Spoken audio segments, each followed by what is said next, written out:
Hello बच्चों, कैसे हो आप सभी। आप सभी का मेरी इस हिंदी पाठशाला में स्वागत है। तो बच्चों, आज हम एक मजेदार सी कविता पढ़ेंगे। पता है कौन सी? चांद का कुर्ता।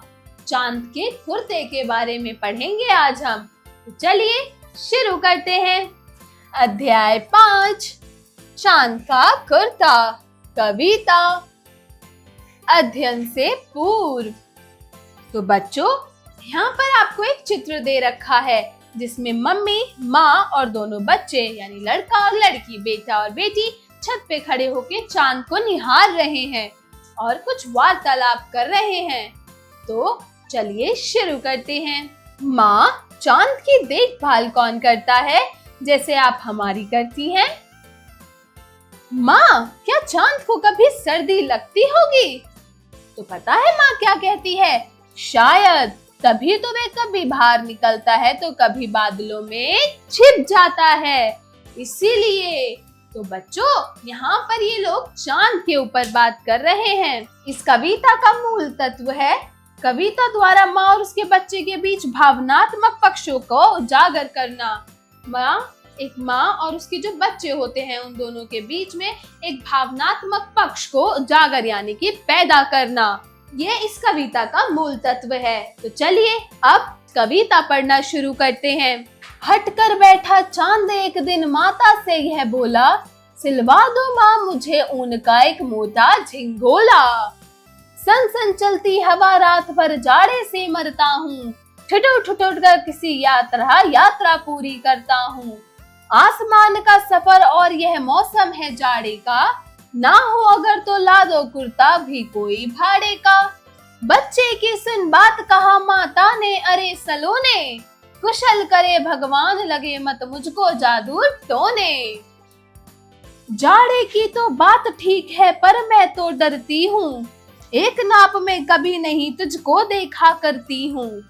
कभी 1 अंगुल भर चौड़ा, कभी 1 फुट मोटा, बड़ा किसी दिन हो जाता है और किसी दिन छोटा। तो इसमें बच्चों चांद कहता है अपनी माँ से कि उसको बहुत ठंड लगती है। वो जैसे तैसे रात को अपनी यात्रा पूरी करता है। क्यों? क्योंकि उसको बहुत ठंड लगती है, इसलिए वो अपनी माँ से कह रहा है कि उसको एक झिंगोला सिलवा के दो।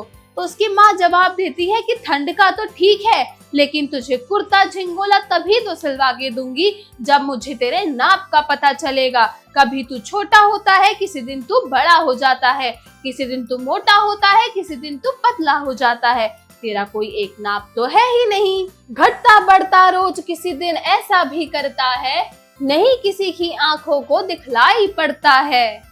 अब तू ही बता नाप तेरा किस रोज लिवाएं, सीधे एक झिंगोला जो हर दिन बदन में आए।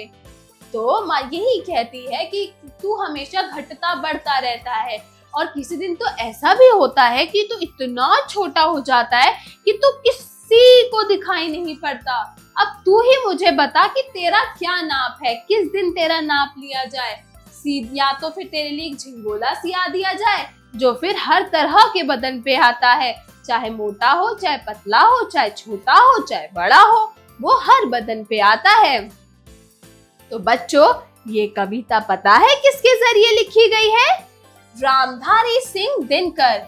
इस कविता के कवि हैं रामधारी सिंह दिनकर। तो चलिए अब हम कुछ कठिन शब्दों के अर्थ पढ़ते हैं, मतलब शब्दार्थ पढ़ते हैं। शब्दार्थ।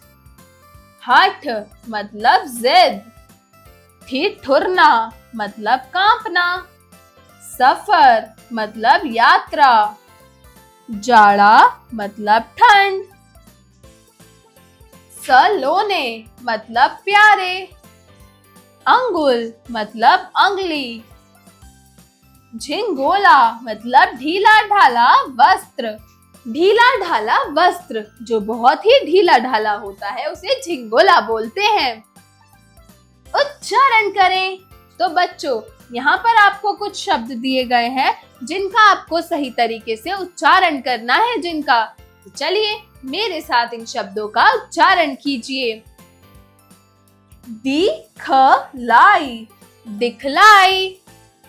ठिठुर, ठिठुर, यात्रा, यात्रा, कुरता, कुर्ता, कुशल, कुशल। तो बच्चों, ये थे कुछ शब्द जिनका आपको बोल बोल इन शब्दों का अभ्यास करना है।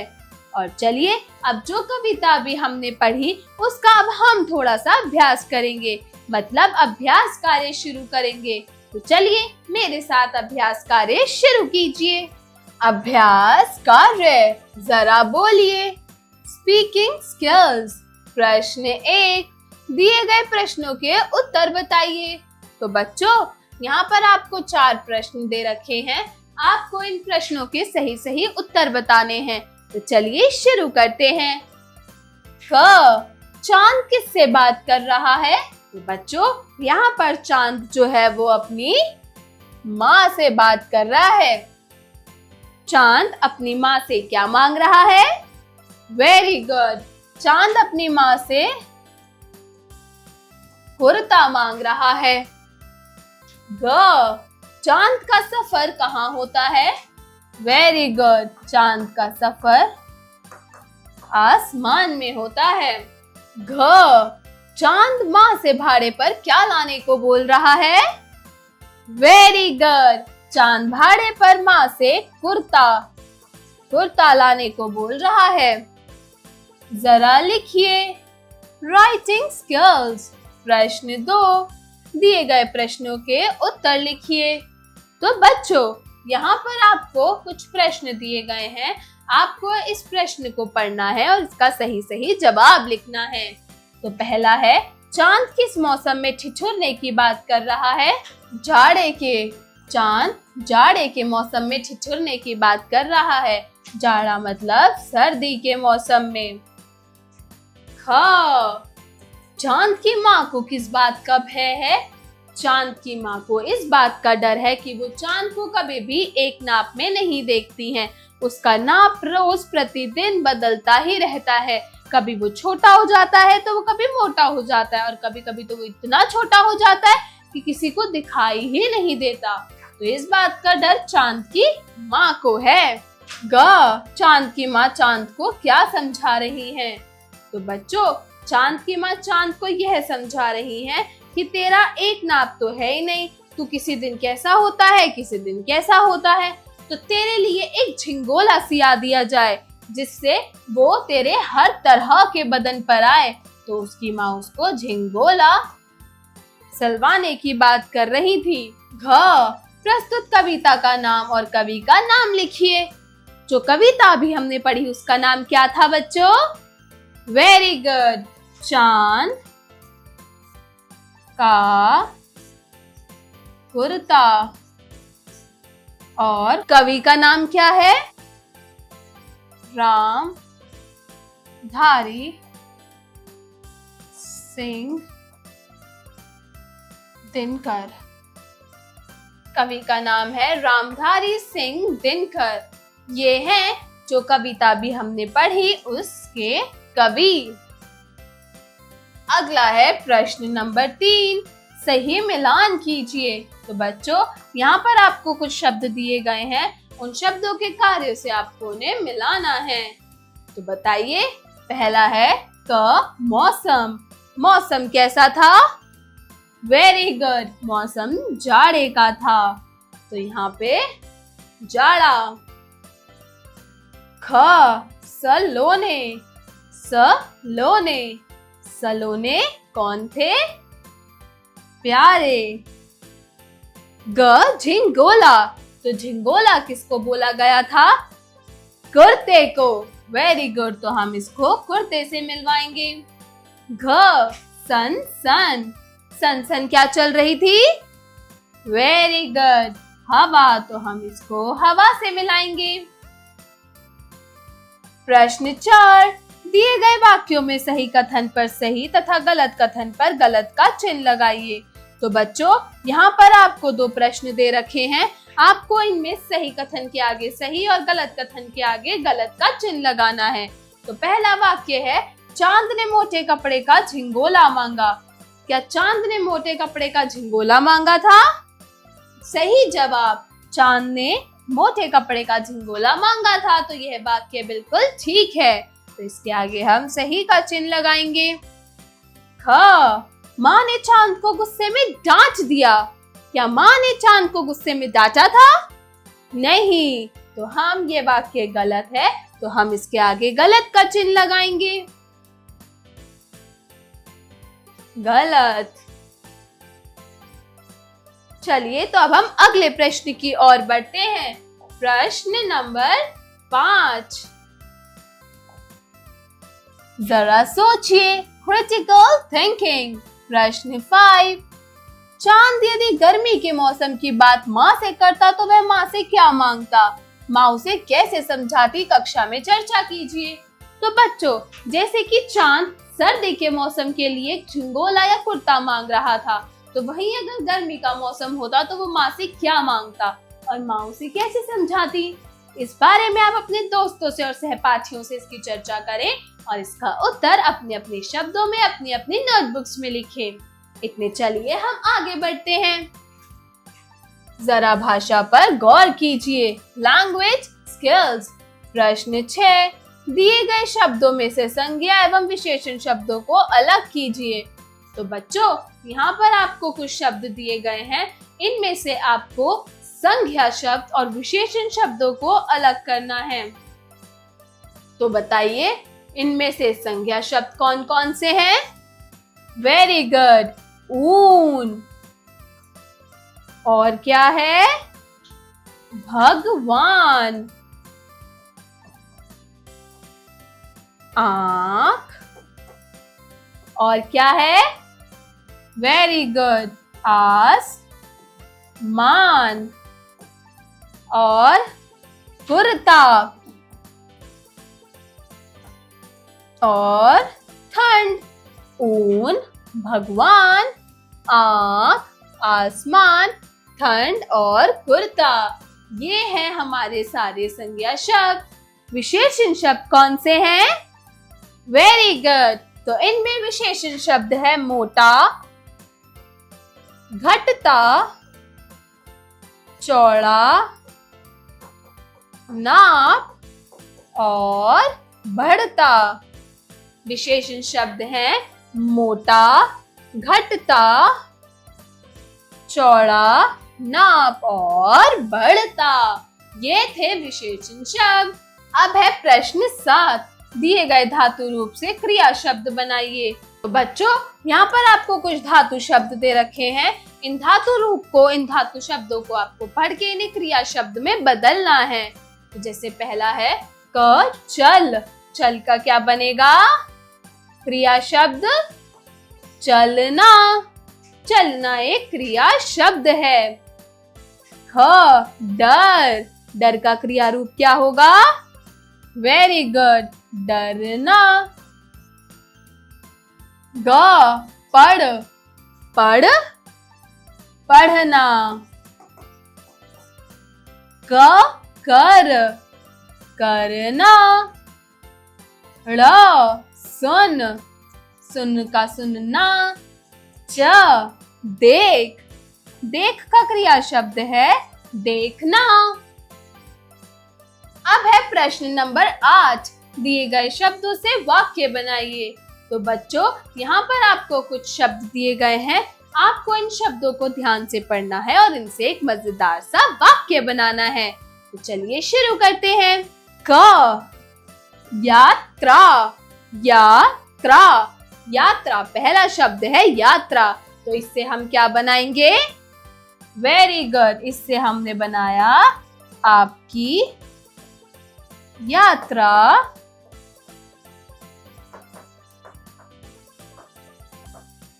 मंगलमय हो। अगला है ख, कुशल। कुशल, इससे आप क्या बनाएंगे? इससे हमने बनाया आशा है सब कुशल मंगल है, मंगल होगा। आशा है सब कुशल मंगल होंगे। अगला शब्द है मौसम। मौसम, तो मौसम से हम क्या बनाएंगे? वेरी गुड, मुझे बरसात का मौसम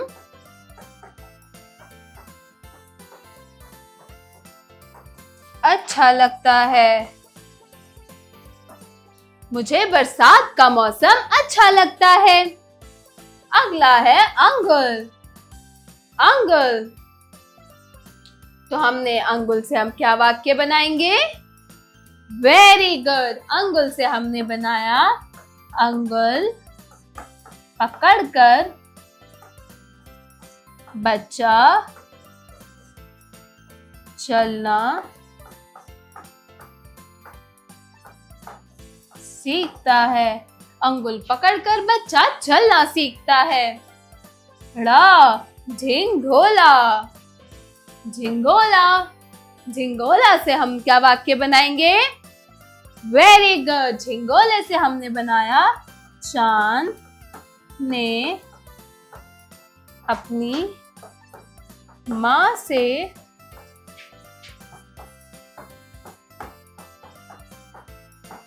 झिंगोला मांगा।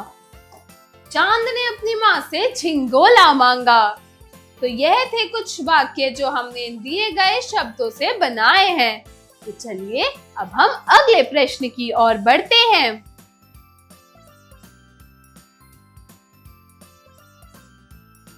जरा रचनात्मक कार्य कीजिए, क्रिएटिव स्किल्स। प्रश्न 9, चांद और माँ के बीच चल रही बातचीत को आप आगे बढ़ाएं। चांद, क्या माँ आप हर बार ऐसे ही फुसला देती हो? माँ, क्या करूं, मैं तो थक गई हूँ तेरे कपड़े सिलवा सिलवा कर। चांद, माँ, चांद और माँ। तो बच्चों, यहाँ पर एक चांद और माँ के बीच में बात चल रही है, वार्तालाप चल रहा है, जिसमें चांद कहता है कि माँ, क्या माँ, यार आप तो हर बार मुझे ऐसे ही फुसला देती हो। तो माँ कहती है, क्या करूं, मैं तो तेरे कपड़े सिलवा सिलवा के थक चुकी हूँ, तुझे कोई कपड़ा आता ही नहीं है। तो आप इस वार्तालाप, इस बातचीत को अब आगे बढ़ाएंगे और इसका जवाब आप अपने अपने नोटबुक्स में, इस संवाद को, इस बातचीत को आप अपने अपने नोटबुक्स में लिखेंगे। अगला प्रश्न है प्रश्न 10। झिंगोले संबंधी मांग के अनुसार उचित थी या अनुचित और क्यों? कक्षा में विचार विमर्श करके 5 वाक्य लिखिए। तो बच्चों, जैसे कविता में चांद ने झिंगोला मांगा, तो ऐसे ही झिंगोले संबंधित जो मांग होती हैं, वो आपके अनुसार क्या सही होती हैं या वो गलत होती हैं? इसके बारे में आप अपने दोस्तों से, अपने सहपाठियों से चर्चा करेंगे और इसका जवाब आप 5 वाक्यों में दिए गए रिक्त स्थान पर अपनी अपनी नोटबुक्स में लिखेंगे। अगला है जरा दिमाग लगाइए, ब्रेनस्टॉर्मिंग एक्टिविटी। प्रश्न 11, चांद का आकार किस अवधि काल में बढ़ता या घटता है तथा उस अवधि में चांद का स्वरूप कैसा दिखाई पड़ता है? चित्र के माध्यम से बताइए। तो बच्चों, चांद का आकार कभी बिल्कुल गोल होता है, कभी छोटा होता है, कभी ऐसा होता है, तो कभी प्रॉपर वो एक सर्कल की, एक गोले की शेप में होता है, एक गोले के आकार में होता है। तो आपको यहाँ पर 5 तरह की चांद की पिक्चर, चित्र को चिपकाना है और उसकी अवधि काल के बारे में बताना है कि वो किस अवधि काल में बढ़ता है और किस अवधि काल में वो घटता है। चित्र के माध्यम से आपको इसका जवाब देना है। चलिए इतने हम आगे बढ़ते हैं। जीवन कौशल एवं मूल्य परक प्रश्न, life skills and value based questions. प्रश्न 12, परिस्थितियों के अनुसार खुद को ढालना ही जीवन जीने का सही कला है। विपरीत परिस्थितियां आने पर आप किन मूल्यों का साथ जीवन में नहीं छोड़ेंगे, बताइए। तो बच्चों, जैसी परिस्थिति होती है उसके अनुसार अगर आप खुद को ढाल लेते हैं तो जीवन जीना और भी ज्यादा आसान हो जाता है। लेकिन अगर विपरीत परिस्थितियां आने पर आप अपने किन मूल्यों के साथ जीवन में नहीं छोड़ेंगे, किन मूल्यों का साथ आप जीवन भर अपनाएंगे, उनको किसी भी परिस्थिति में नहीं छोड़ेंगे, बताइए। इसका जवाब भी आप अपनी अपनी नोटबुक्स में लिखेंगे। तो बच्चों, आशा करती हूँ ये चांद का कुर्ता कविता आप लोगों को अच्छी लगी होगी। और आप इसका अभ्यास भी करेंगे। और मैं मिलती हूँ अगली कक्षा में एक नई कविता या कहानी के साथ। तब तक के लिए बाय बाय।